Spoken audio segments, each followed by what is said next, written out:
भैया, आपके हिसाब से माँ बाप के बुढ़ापे का सहारा कौन होता है, बेटा या बेटी? इस सवाल का जवाब किसी को खुश कर सकता है और किसी को दुखी। तो आप अपना जवाब दो ना।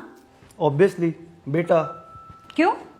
क्योंकि बेटा ही सारी उम्र माँ बाप के साथ रहता है, बेटा ही पैसे कमा के लाता है, परिवार को भी संभालता है। तो हुआ ना बेटा माँ बाप का असली सहारा। मम्मी आप बताओ। मेरे हिसाब से तो तेरा भाई ठीक कह रहा है। बेटा ही बुढ़ापे में माँ बाप की लाठी होता है। बेटियां तो शादी के बाद पराई हो जाती हैं, और बेटा ही तो होता है जो बुढ़ापे में माँ बाप का ध्यान रखता है। भाभी अब आपकी बारी, आप बताओ आप क्या सोचती है इस बारे में? मुझे तो लगता है कि बेटी होती है। और आपको ऐसा क्यों लगता है? क्योंकि बेटियां समझदार होती हैं, माँ और बाप दोनों की फीलिंग समझती है, और लाडली होने की वजह से वो माँ बाप का सहारा भी बन जाती है। तो मेरे हिसाब से तो लड़की। सेम पिंच भाभी, मुझे भी ऐसा ही लगता है कि माँ बाप के बुढ़ापे का सहारा बेटियां बनती हैं। पापा अब आपकी बारी। 2 वोट बेटे को है और 2 वोट बेटी को। अब आपका वोट डिसाइड करेगा कि आप किसको जिताते हो। बेटा मेरे हिसाब से ना तो बेटा बुढ़ापे का सहारा होता है और ना ही बेटी। बुढ़ापे का असली सहारा होता है बहू।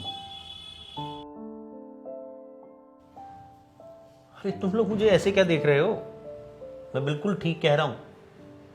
हम लोग बचपन से यही तो सुनते आए हैं, बेटा बुढ़ापे की लाठी होता है, बेटी अपने पापा का जिगर होती है। लेकिन जिंदगी की जब असली सच्चाई सामने आती है तब पता लगता है कि बुढ़ापे में जो सबसे ज्यादा साथ निभाता है वो बहू होती है। बेटा शादी करता है, घर में बहू आती है, और उसके बाद ही तो शुरू होती है असली जिंदगी। रोजमर्रा की छोटी छोटी जिम्मेदारियां, सास ससुर की छोटी छोटी जरूरतों को वही तो ध्यान में रखती है, और वहीं से बहू बुढ़ापे का सहारा बनने लगती है। बहू ही वो होती है जिसे सास ससुर की रोज की आदतें, उनकी पसंद नापसंद, उनकी रोज की दिनचर्या धीरे धीरे सब याद हो जाती है। जिसे पता होता है कि सासू माँ को कब कड़क चाय देनी है, कब कब ससुर जी को दवाई देनी है। सुनने में ये छोटी छोटी बातें चाहे बहुत मामूली लगती हों, लेकिन सास ससुर के लिए ये बातें बहुत अहमियत रखती हैं। जब सास ससुर कभी बीमार पड़ जाएं तो बहू अपने 10 काम छोड़कर उनकी सेवा में लग जाती है। कब उन्हें दवा देनी है, कब किस चीज का परहेज करना है, उन्हें किस चीज से तकलीफ होती है, ये सब बहू ही तो देखती है। और दूसरी तरफ अगर बहू बीमार पड़ जाए तो सारे घर की रफ्तार थम जाती है। रसोई से लेकर दवा तक, चाय से लेकर खाना तक, सब कुछ इधर उधर हो जाता है। बेटा अगर कुछ दिन के लिए घर से बाहर चला जाए तो घर में कुछ खास फर्क नहीं पड़ता, लेकिन अगर 2 दिन के लिए बहू बीमार पड़ जाए तो सारा घर तितर बितर हो जाता है।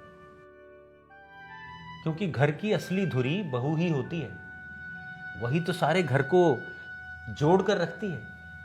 बुजुर्ग माँ बाप को सबसे ज्यादा तकलीफ तभी महसूस होती है जब उनकी रोज की सहूलतें टूट जाती हैं। और उन सहूलतों का ध्यान कौन रखता है? अक्सर बहू। बेटे के पास प्यार बहुत होता है, उसकी नीयत भी ठीक होती है, लेकिन हर आदत, हर जरूरत, हर परेशानियों का हल निकालने की जो कला बहू के पास होती है ना, वो सबसे अच्छी है। इसलिए कई बार बहू बिना कहे ही उनकी जरूरत समझ लेती है। मैंने अपनी जिंदगी में ऐसी कई बहुओं को देखा है जिन्होंने अपने सास ससुर की सेवा फर्ज समझकर नहीं, दिल से की है। उन्होंने अपनी रातों की नींद छोड़ी है, अपनी थकान भुलाई है, अपनी परेशानियों को छोड़ा है, इसलिए कि उनके सास ससुर को कोई तकलीफ ना हो। इसलिए बेटा, बुढ़ापे का असली सहारा तो बहू ही होती है। मैं हर सास ससुर से कहना चाहता हूं कि आप लोग भी अपनी सोच बदलो। बहू को सिर्फ जिम्मेदारी समझकर मत देखो, उसे गलतियों के तराजू में मत तोलो। अगर हम मेरा प्यारा बेटा, मेरी प्यारी बेटी कह सकते हैं, तो एक बार मेरी प्यारी बहू भी कहकर देखो, और देखना सिर्फ एक लफ्ज से उसके दिल में तुम्हारे लिए कितना प्यार भर जाएगा। बहू की कमियों को तो हर कोई देख लेता है, लेकिन उसकी अच्छाइयों को पहचानना भी उतना ही जरूरी है। उसे घर की नौकरानी नहीं, घर का मेंबर समझो। उसे इज्जत दोगे, सम्मान दोगे, तो वो आपके घर को संभालेगी नहीं, बल्कि उस घर को स्वर्ग बना देगी। जिस तरह से हम कहते हैं मेरी बेटी मेरा गौरव, अगर हम ये भी कहें मेरी बहू मेरा अभिमान,